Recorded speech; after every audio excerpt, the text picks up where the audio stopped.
श्यामपुर गांव में एक हिमांशु नाम का लड़का रहता था।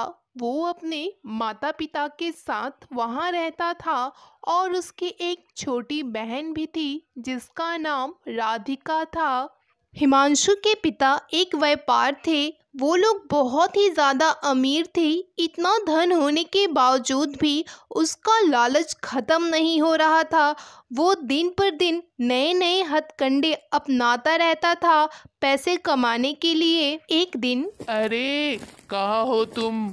थोड़ा जल्दी आओ, तुम्हें कुछ बताना है।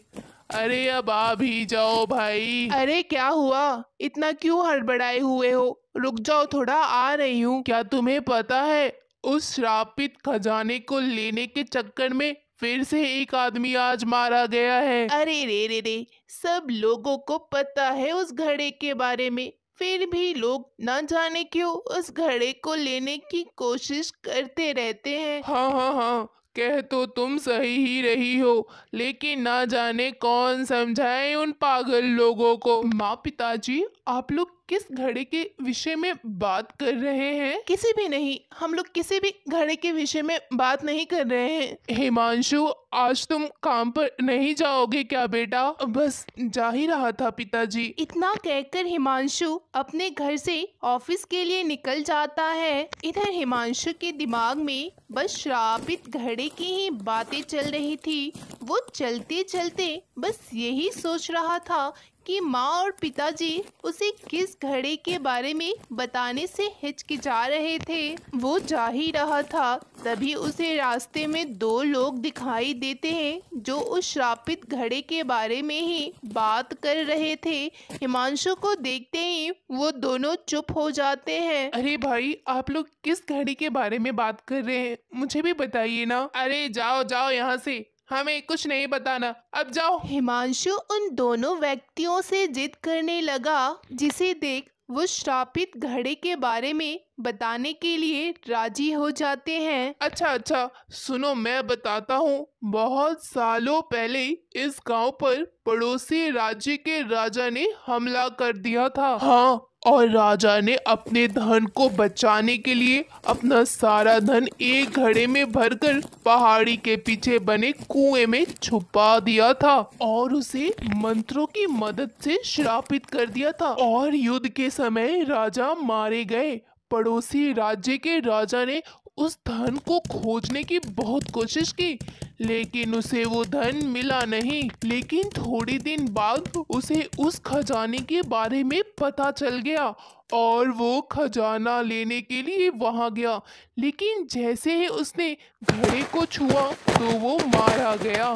लोग ऐसा कहते हैं कि उस खजाने की रक्षा एक चुड़ैल कर रही है जो बहुत ही ताकतवर है। क्या वो घड़ा अभी भी वही है? हाँ, अभी भी वही है, लेकिन कोई भी व्यक्ति उसे पा नहीं सकता। जो भी वहां जाता है वो चुड़ैल उसे जिंदा नहीं छोड़ती। अच्छा अच्छा, अब मैं चलता हूँ। इतना कहकर हिमांशु वहां से आगे बढ़ गया और घड़ी की खजाने को लेने के बारे में पूरे रास्ते वो सोचने लगा। वो ऑफिस पहुंचा और काम करने लगा, लेकिन उसके दिमाग से खजाने की बात जा ही नहीं रही थी। वो रात में अपने घर लौटा तो देखता है उसके माता पिता कहीं जाने के लिए तैयार खड़े थे। माँ पिताजी, आप लोग कहाँ जा रहे हैं? वो तेरी बुआ की तबीयत अचानक खराब हो गई, हम वहीं जा रहे हैं।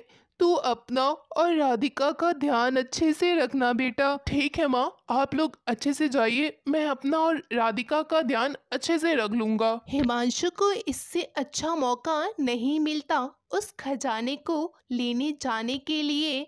ये सुनकर उसके माता पिता वहां से चले जाते हैं। जब रात को हिमांशु घर से जाने लगता है तो राधिका कहती है, भैया आप इतनी रात को कहाँ जा रहे हैं? माँ बाबूजी भी घर पर नहीं है और बाहर इतना अंधेरा है, आप कहाँ जा रहे हैं? सुन छोटी, मैं बाहर किसी काम से जा रहा हूँ, तू ज्यादा परेशान मत हो। जाके चुपचाप सो जा, मैं जल्दी आ जाऊंगा। ठीक है, अब जा सो जा। राधिका हिमांशु को रोकने की बहुत ज़्यादा कोशिश करती है, लेकिन हिमांशु राधिका की एक नहीं सुनता और वो चला जाता है खजाने की तलाश में। राधिका अपने भाई के लिए बहुत ही ज़्यादा परेशान हो जाती है और वो भी उसके पीछे पीछे चली जाती है। राधिका देखती है कि उसका भाई तो उस पहाड़ की ओर जा रहा है जिधर वो रहस्यमयी खजाना छुपा हुआ है।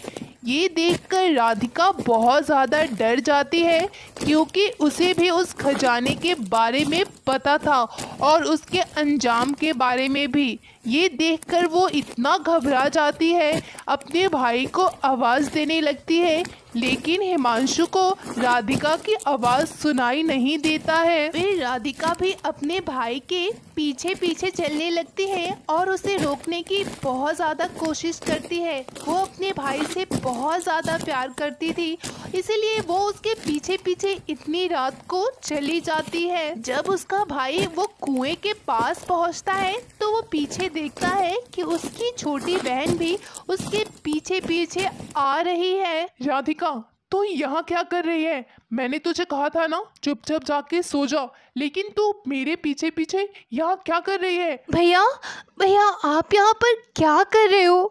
आपको तो पता है ना यहाँ पर रहस्यमयी खजाना छुपा हुआ है और उसके अंजाम के बारे में भी आपको पता है ना। यहाँ पर एक चुड़ैल रहती है और जो भी उस खजाने को लेने आता है वो उसे मार देती है। और आप यहाँ इतनी रात को क्या कर रहे हैं?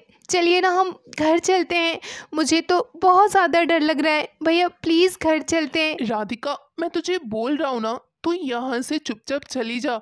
मैं उस खजाने की तलाश में आया हूँ और जब तक वो खजाना मुझे नहीं मिलेगा मैं घर नहीं आऊँगा। तो मेरी टेंशन मत ले, मैं थोड़ी देर में खजाना लेकर घर आ जाऊँगा।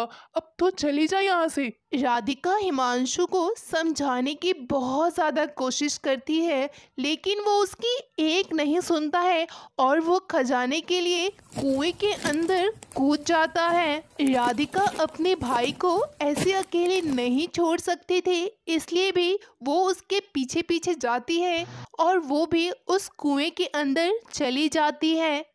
जैसे ही हिमांशु उस कुएं के अंदर जाता है उसे वो रहस्यमयी जादुई घड़ा दिखता है जिसके अंदर बहुत सारे सोने जेवरात पड़े थे।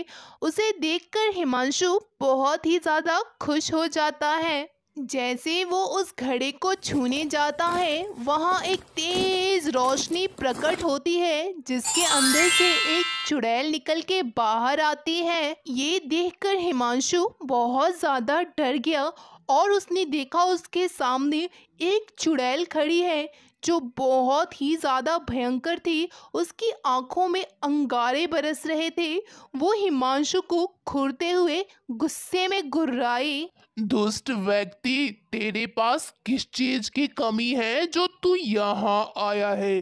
तेरे पास सब है, फिर भी तेरा लालच तुझे यहाँ खींच लाया।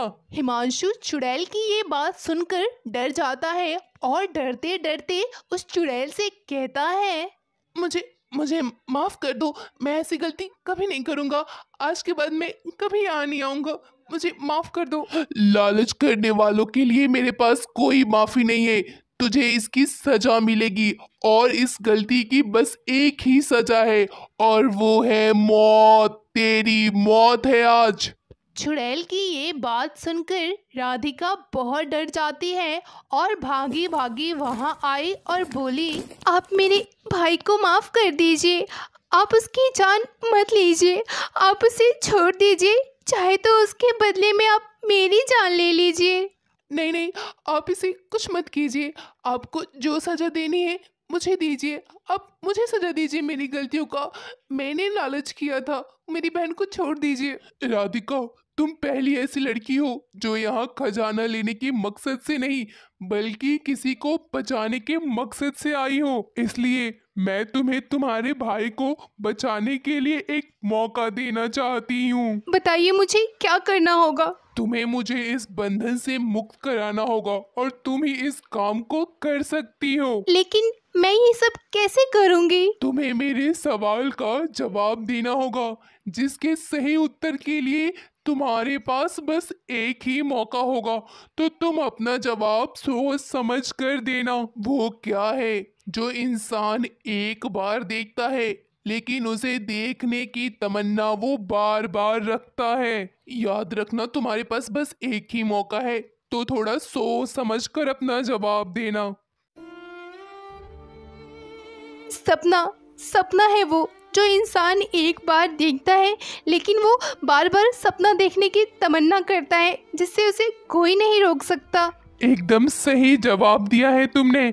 मैं तुम्हें और तुम्हारे भाई को आजाद करती हूँ। इसके बाद उस चुड़ैल को मुक्ति मिल गई और वो उस घड़े के साथ वहाँ से गायब हो गई। इसके बाद हिमांशु को भी समझ आ गया था कि लालच करनी बहुत बुरी बात है।